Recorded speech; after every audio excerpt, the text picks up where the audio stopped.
Хондохтой архийг хүүгийнхээ нулимс гэж бод. Худал инээс нөхдийг хормын цугаа гэж бод. Магтаал цэмлэл болгоныг манал гэж бод. Маргааш ирээдүйн хоёрыг харин байнга бод. Өнгөрсөн бүх дурсамжаа уучлж хайрлаж бод. Өнөөдөр байгаа бүхнээ үнэлж хамгаалж бод. Үг үйлдэл хоёроо хянаж тунгааж их бод. Үнэн худал хоёрыг ялаж салгаж сайн бод. Өрөөлийг шүүх яах вэ? Эхлээд өөрийнхөө тухай бод.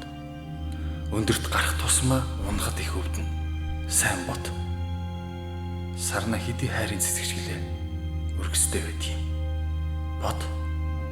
Сайхан юм бүхэнд шугаад яах юм бэ? Бод. Маргааш их чи харахгүй ч гэж болно. Тэгэхээр бод. Магадгүй чи үннээс зовтож явсан биш үү? Бод. Мөнгө гэдэг хэрэглээд үдээ. Шунах хэрэг байна уу? Бод. Мөрчин, үрчин өвдөх ороод нэр төрөөлөх бод. Алдаж индэх тоолонд чинь аавын чинь нэр цуг сэвтэн. Анзаарч хайрлаж чадалгүй алддгийн хүн гэдэг.